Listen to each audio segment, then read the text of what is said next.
Good morning. Happy New Year. Welcome to First Church Unitarian here in Littleton, Massachusetts. My name is Lara Hoke, pronouns she, her, and I'm so happy and lucky to be the minister serving this incredible congregation. If you're new with us this morning, whether here in the sanctuary or whether you're with us online, we're very happy that you've joined us, and we hope that you will, if you are in person, stay with us after the service for fellowship and refreshments. This is a multi-platform service. I want to let you know that we welcome the sounds of children and babies, so never worry about that. We all make sounds, and that's good because we're here. Today, Molly, our music director, Molly Lozo, has a well-deserved day off, so we have lots of guest musicians, starting with Susan Tordella Williams on piano, playing for hymns, and Kristine Tomlinson, who will be playing our Prelude on digital bagpipes. And there are others as well, so it's kind of a fun day that way. Get to hear different instruments. It's Talent Day. It's Talent Day. Next week, as a reminder, will be Remembrance Sunday, which is our annual service for remembering those we've lost in the past year. And also new babies born into our lives. And you'll see an email from me about that, but I'm going to invite you to send digital photographs to me if you wish to be used during the service. So we're glad you're here, whether it's your first time here or whether you've been coming here for decades or whether you're back after a long time away. Welcome. We are better off with you among us, and we hope to get to know you better. If you need any pastoral care, you can always reach out to me or to one of our wonderful lay pastoral ministers. Today's lay pastoral minister is David Butts, or you can reach out to one of the other lay ministers. It's Ann Donald, Jan Dustin, Linda Kaler, and Patti Sardella. And with that, I will turn it over to Lori for Community Matters.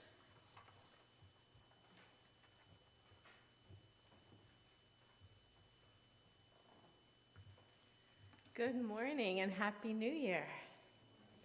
Welcome to First Church Unitarian. My name is Lori Locascio, and I use she, her pronouns, and I have some announcements for you.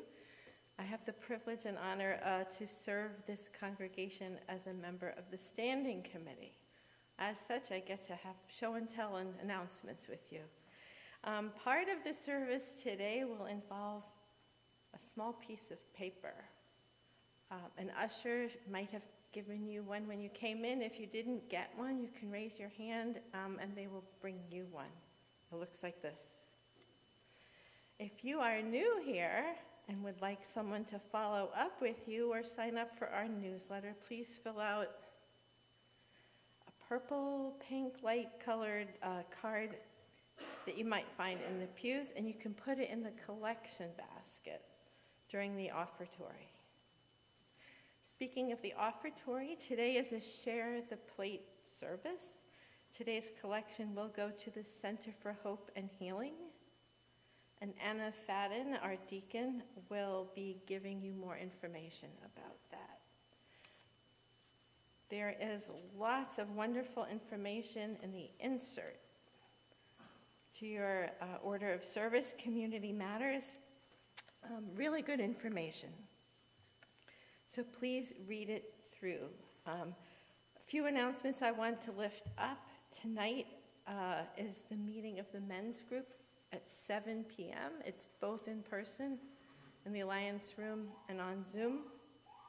And also to lift up the need for volunteers through the end of the church year for the volunteers for the religious education program.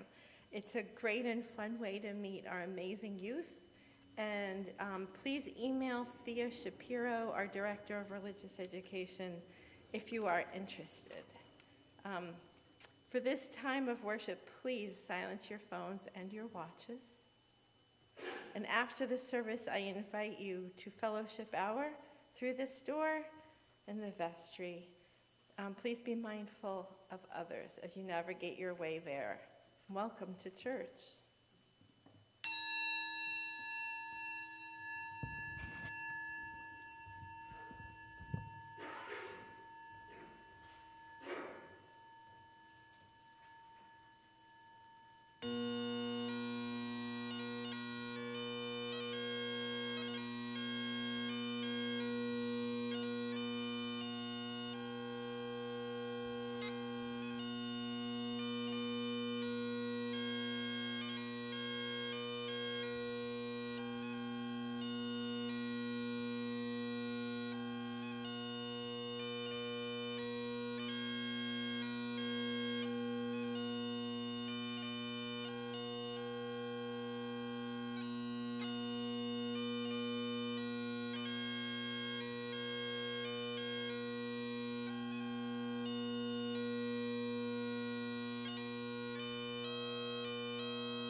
Our call to worship is responsive, and you'll see the response on the screens, also in the gray hymnal at number 544.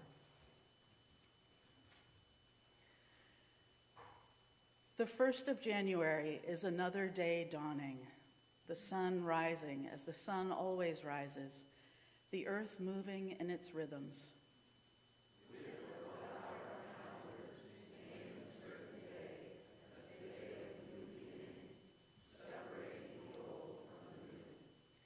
So it is.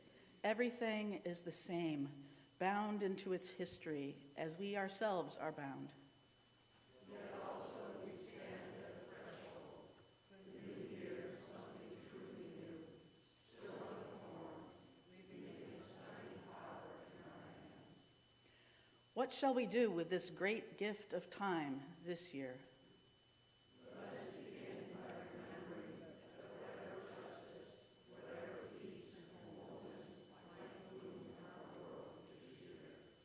We are the hearts and minds, the hands and feet, the embodiment of all the best visions of our people.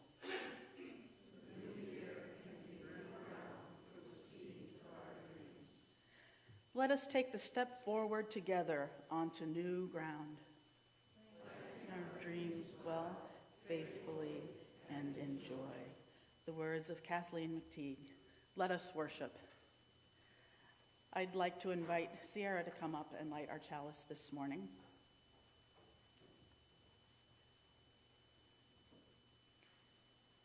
And as Sierra lights our chalice, please join me in saying the words of our covenant. Love is the spirit of this church, and service its law. This is our great covenant, to dwell together in peace, to seek the truth in love, and to help one another. Thank you, Sarah. Our opening hymn is number 346 in the gray hymnal, Come Sing a Song With Me, and the words will also be on the screens.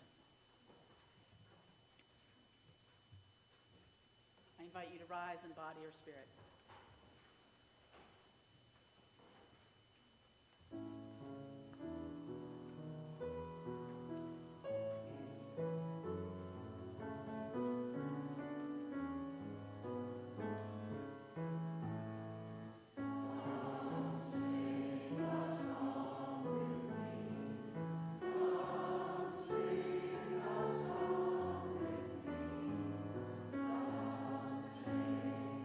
Song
Good morning. And a Happy New Year, we hope.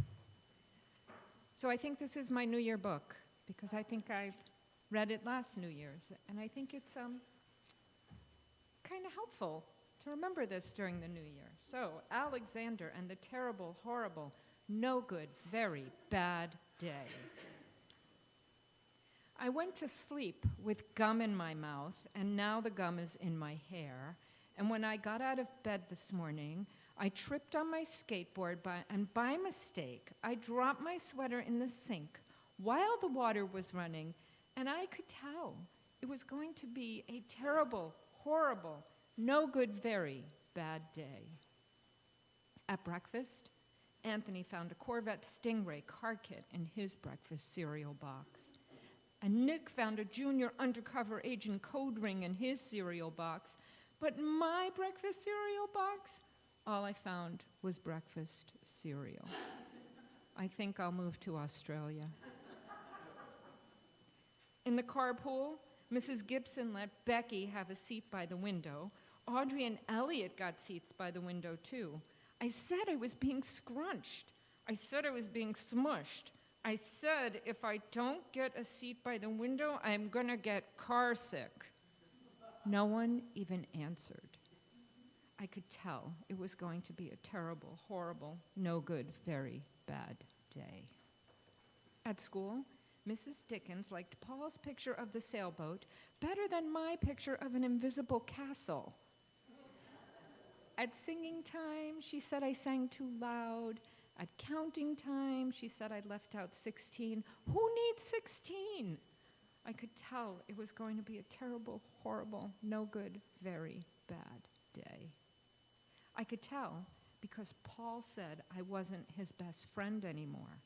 He said that Philip Parker was his best friend, and that Albert Mayo was the next best friend, and that I was his third best friend. I hope you sit on a tack, I said to Paul.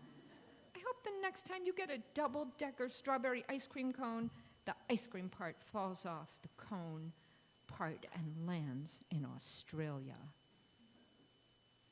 There were 2 cupcakes in Philip Parker's lunch bag, and Albert got a Hershey bar with almonds. And Paul's mother gave him a piece of a jelly roll that had little coconut sprinkles on top. Guess whose mother forgot to put in dessert? It was a terrible, horrible, no good, very bad day. That's what it was, because after school, my mom took us all to the dentist, and Dr. Fields found a cavity just in me. Come back next week and I'll fix it, he said. Next week, I said, I'm going to Australia. On the way down the stairs, the elevator door closed on my foot. And while we were waiting for Mom to get the car, Anthony made me fall where it was muddy. And then I started crying because of the mud. Nick said I was a crybaby. And while I was punching Nick for saying crybaby, Mom came back with the car and scolded me for being muddy and fighting. I am having a terrible, horrible, no good, very bad day. I told everybody. Nobody answered. So then we went to the shoe store to buy some sneakers. Anthony chose white ones with blue stripes. Nick chose red ones with white stripes. I chose blue ones with red stripes, but then the shoe man said, we're all sold out. They made me buy the plain old white ones, but they can't make me wear them. When we picked up my dad at the office, he said I couldn't play with his copy machine, but I forgot. He also said to watch out for the books on his desk, and I was careful, as could be, except for my elbow. He also said, don't fool around with the phone, but I think I called Australia. My dad said, don't pick him up anymore. It was a terrible, horrible, no good, very bad day. There were lima beans for dinner. I hate limas. There was kissing on TV. I hate kissing. My bath was too hot.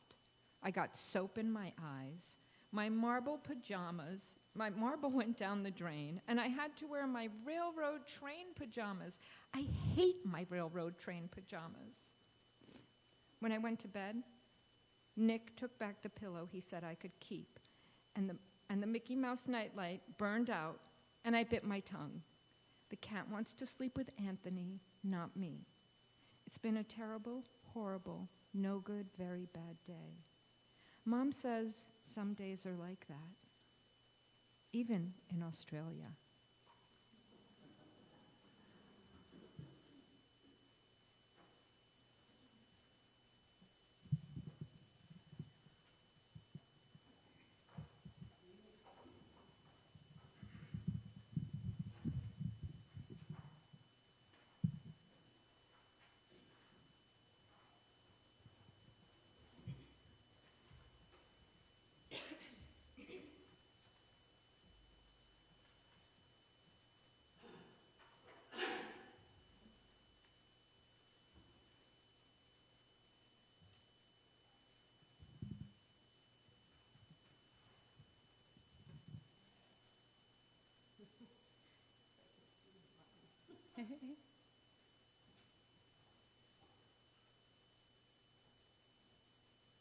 There we go. Can you hear me? Okay. How's that? Huh? Lower? All right.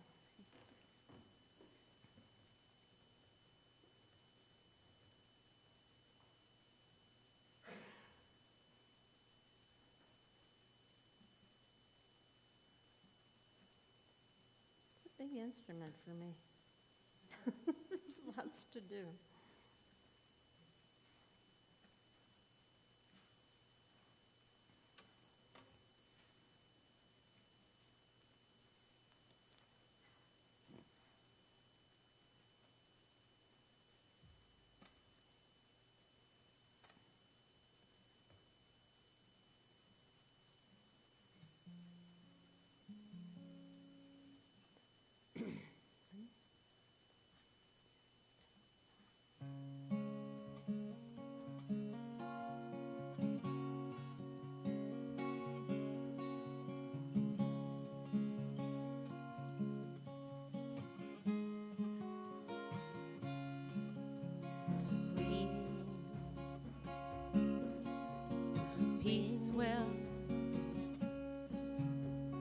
Peace will come. Let it begin with me.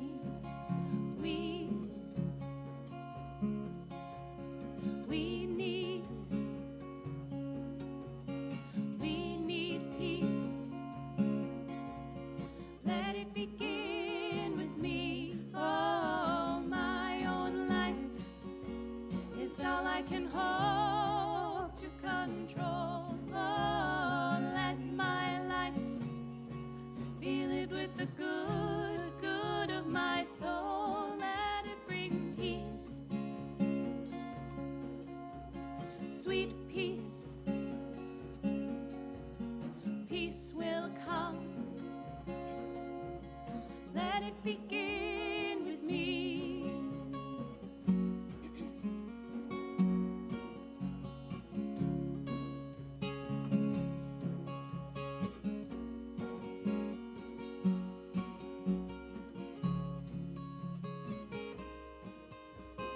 Peace will come. Yes, peace will come. Yes, peace will come.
Today is a Share the Plate Sunday.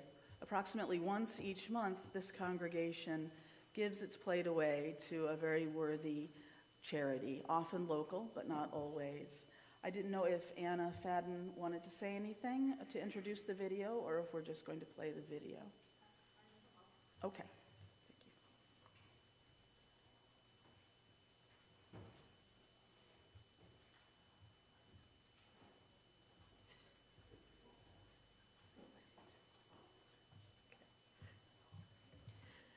So this is Share the Plate Sunday. Our recipient today is the Center for Hope and Healing, and they are based in Lowell, and they do work to prevent violence against women and lots of good stuff. The executive director, we reached out to her. Her name is Masada Jones, and she has made a special video just for First Church Unitarian. So I'll let her do the talking. Thank you.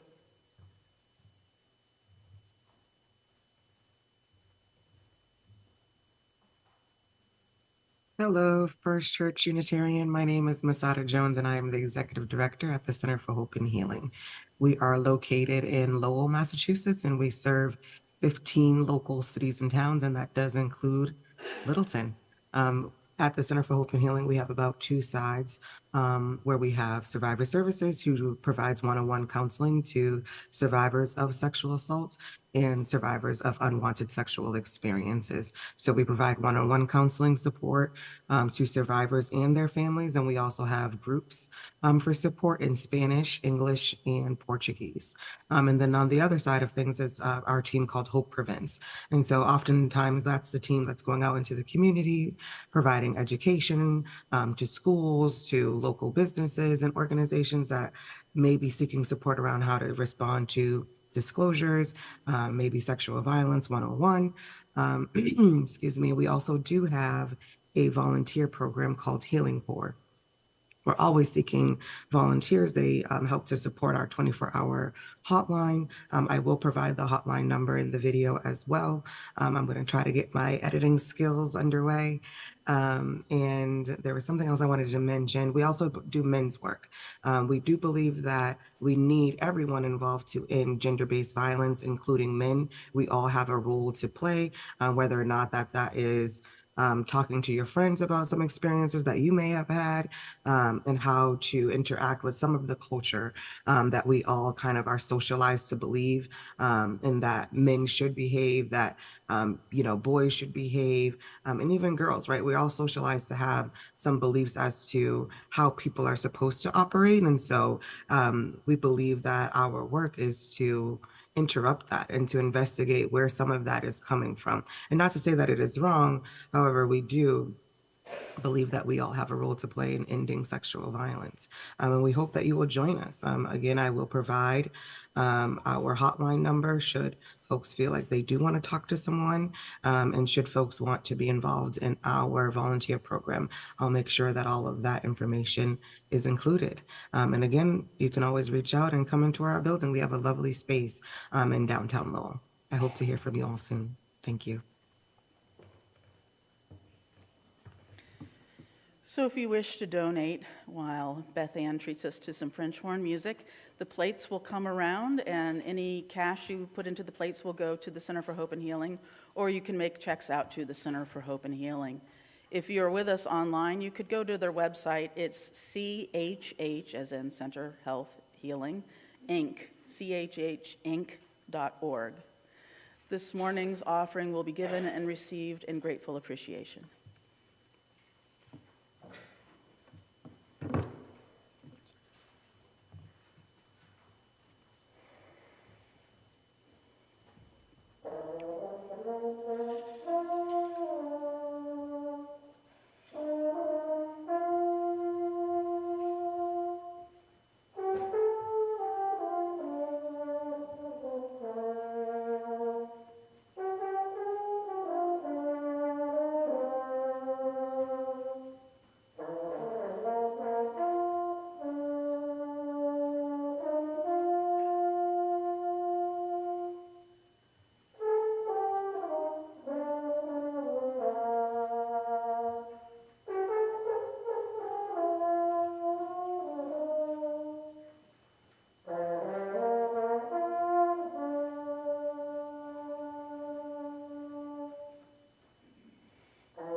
you. Please join me in the words of our community response. May we be transformed by our giving, and may the world be transformed by our gifts. Many weeks, this congregation has a time that we call the Candles of Caring. This is an opportunity to share those joys or concerns or sorrows that are dearest to your heart with this gathered beloved community. If you have a joy or concern or sorrow that you'd like to share and you're in the sanctuary, we invite you, if you're able, to come up to the microphone and say your name and briefly let us know how we might direct our thoughts, prayers, and wishes. If you are with us on Zoom, you can raise the hand in the reactions area and we will call on you in turn. And I ask that you can form along the sides so that we can have more people speaking who wish to speak. Are there any candles of caring this morning? One last candle, and let this candle represent all those joys, concerns, and sorrows that are with us this morning but that remain unspoken. Thank you. Please join with me in the spirit of meditation or prayer. Once again, we have come together in love and trust, sharing those cares dearest to us with this gathered beloved community.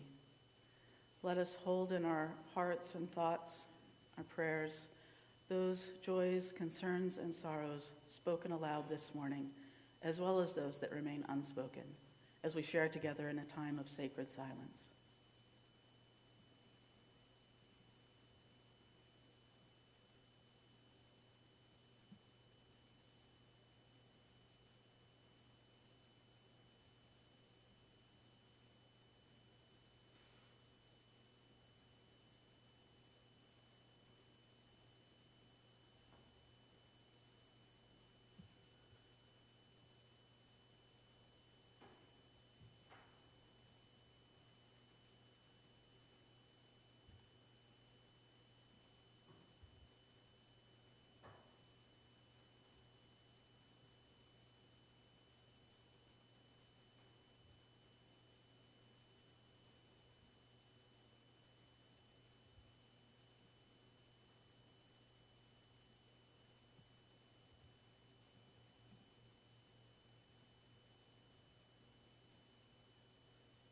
Amen, and blessed be.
"2025.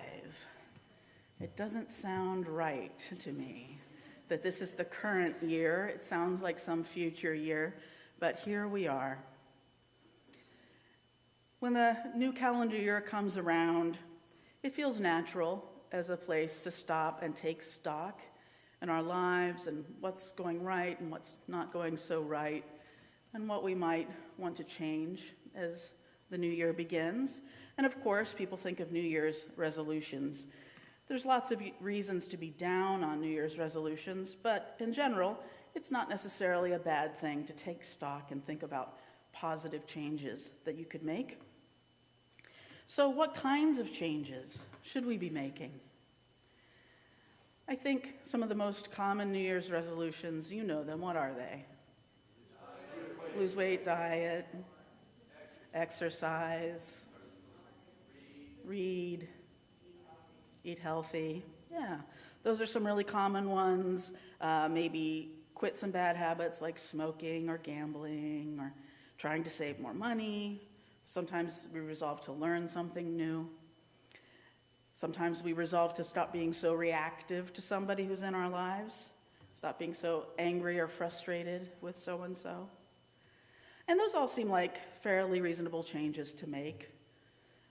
But what is the end goal, really, sort of the bottom line for what you're trying to do when you make these changes? I think some people think it's to somehow improve themselves or be a better person, but I actually think what we really want with any changes we make is to be happier. We think we're going to resolve to do something that will make us more happy. I recently rewatched a documentary from 2011, but it still seems very relevant, and it's called simply Happy. And the movie takes a good look at what really creates happiness, and sometimes it's not always what you think. And they looked at lots of different studies, psychological studies, scientific studies from around the world at what really creates human happiness. It turns out that yes, a lot of things relating to happiness are biological or brain chemistry, what have you. And according to studies, about 50% of our happiness seems to be biological. That's a lot, but that still leaves a lot of room for things we can work on too, in addition to whatever help we can get with any kind of brain chemistry issues we might be having. Our happiness also is 10% situational, and these are things like big life changes that are probably in many cases beyond your control, or definitely beyond your control.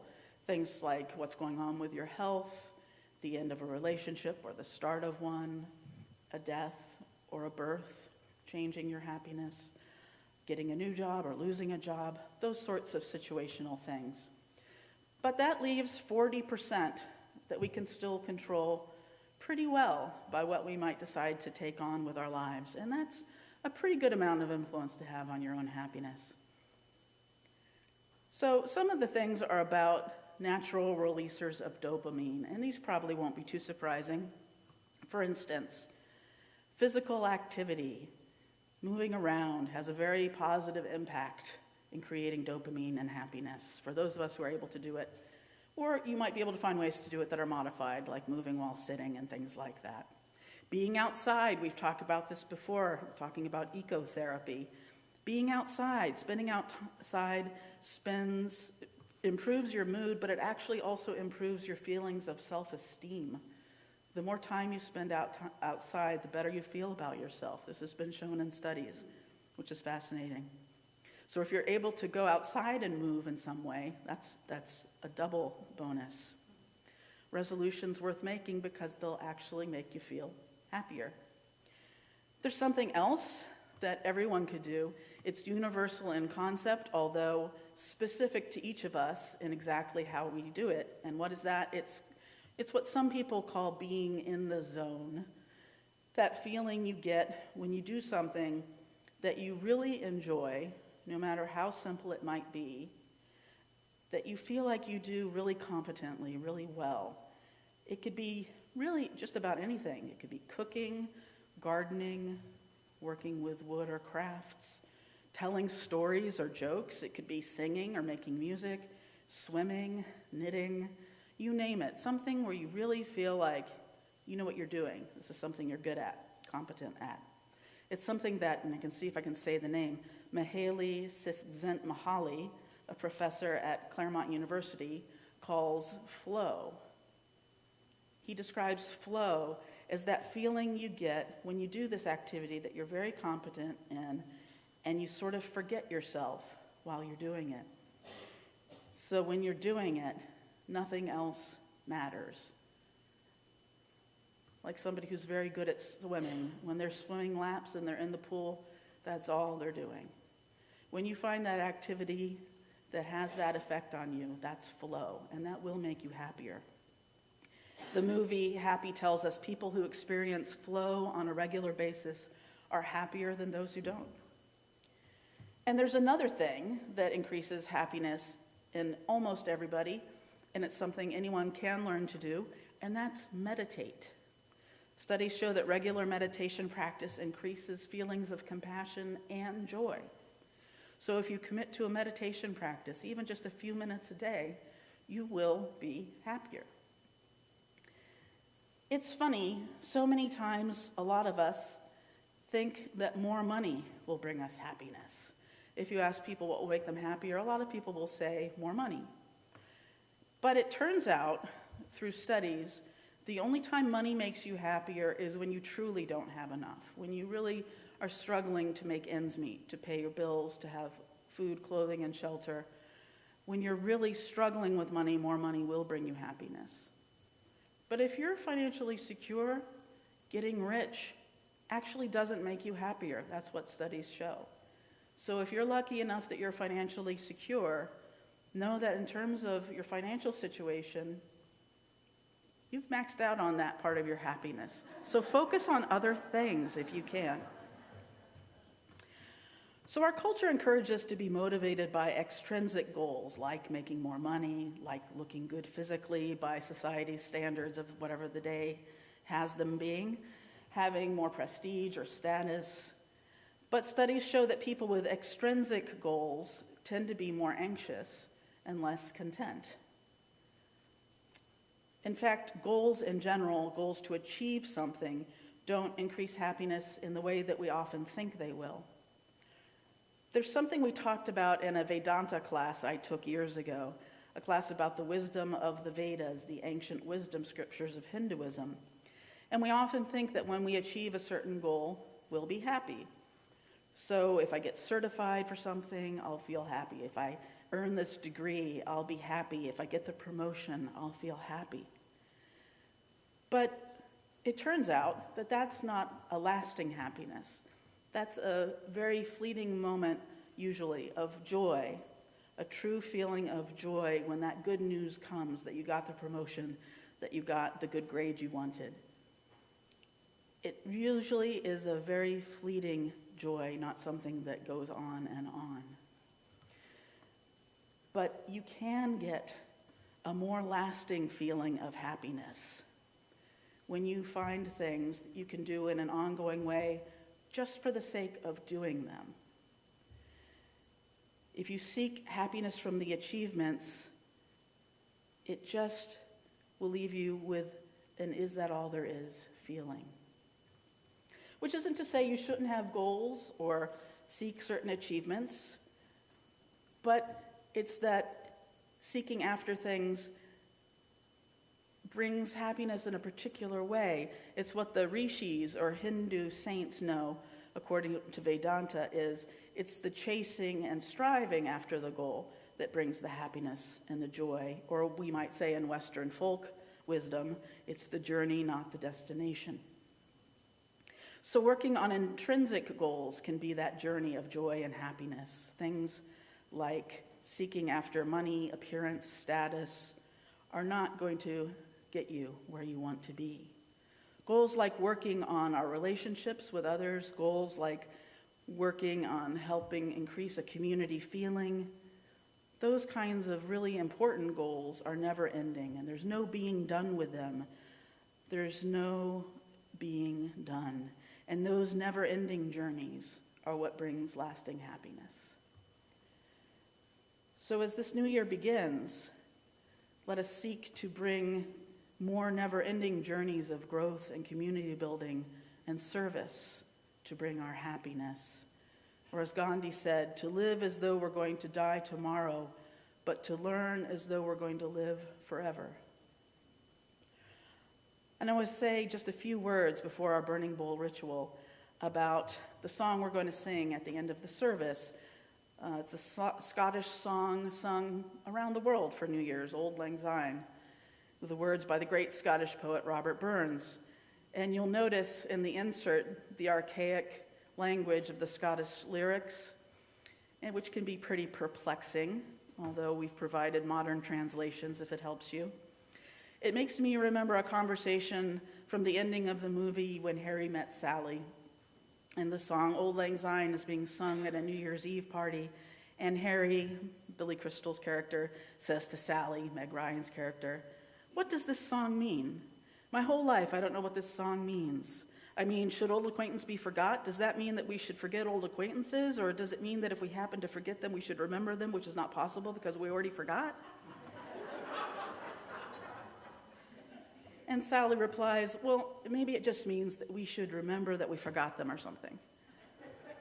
Anyway, it's about old friends. And that does seem to be the main theme of the song, friendship.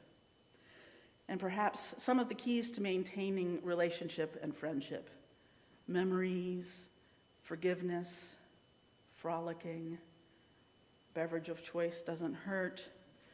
Should old acquaintance be forgotten? Should the times gone by with loved ones be forgotten? Of course not. That must be a rhetorical question. And as much as we might enjoy a cup of the beverage of choice, it's the cup of kindness that matters, the cup of good cheer and companionship, the cup of loving kindness. And getting back to that documentary Happy, according to studies, practicing acts of kindness turns out to be very effective in increasing feelings of happiness. So this is the path to happiness for the new year. Add to the list of physical movement, time in nature, experiences of flow, a journey of never-ending growth and learning, these goals: time with loved ones, time building community, and acts of kindness. These are the resolutions worth making and keeping at the new year and truly every day. May we make it so. Blessed be, and amen. We're going to have now a burning bowl ritual. And you should have received the flash paper, as Lori said before, that little piece when you came in, and a pencil. Everybody needs those, and actually I need a piece of flash paper if somebody could bring me one. So think about some of the things that happened to you, to us, and our world in 2024. First, think of the good things. What are you proud of? Thank you. What were your gains and accomplishments? What were the special blessings of 2024? Think about what you're grateful for and what you might want to carry forward into 2025.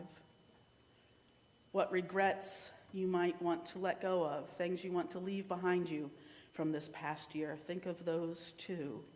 Disappointments, losses, failures, things you said or did that you wish you hadn't, things you didn't say or do that you wish you had. Write down things you'd like to let go of if you wish.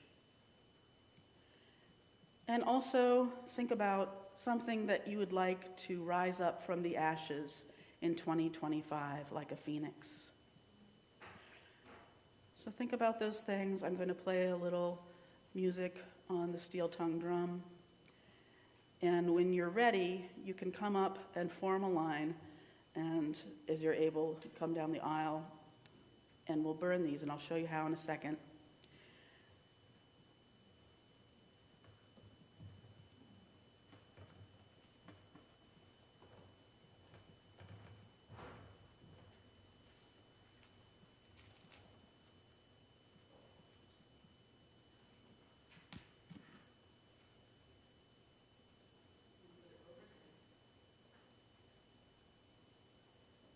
Flash paper. So when you've written what you want,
All years are a weaving of sorrow and joy, but this moment offers us an invitation to open our hearts to the possibility of growth and change. May we renew our faith in the power of love and transformation and magic. May we together put regrets behind us and move forward, creating the most beautiful world and the most beautiful lives that we can. Blessed be, and amen. Our closing song is Auld Lang Syne, and we will be singing the traditional Scottish verses as you see them on the left column of your insert and also on the screens. And we're going to go through, you'll hear the chorus once going through, and then the chorus again at the very end. I invite you to rise and body your spirit.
Friends, for our closing words, it's our tradition, if you're comfortable, to hold hands with the person next to you, or touch elbows or shoulders or feet, or simply put your hands up and feel the energy between us and those who are with us online. 2025. What will we do with the great gift of time this year? Spend time loving others. Spend time loving ourselves. Spend time creating a more beautiful world for those we know and for those we've yet to meet. May we indeed make the year 2025 a year of hope and healing. May it be so.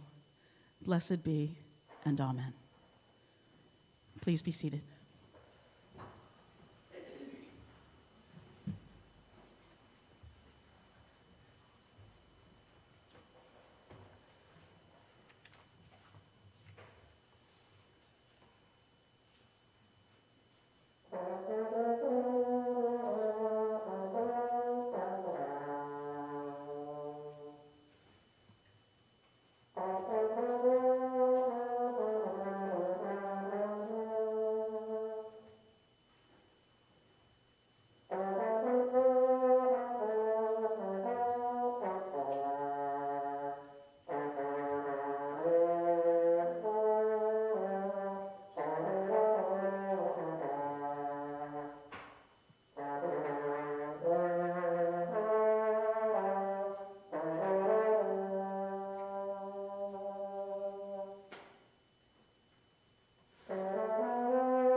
Thank you, Beth Ann, and thank you all of our guest musicians for helping us today. Thank you very much.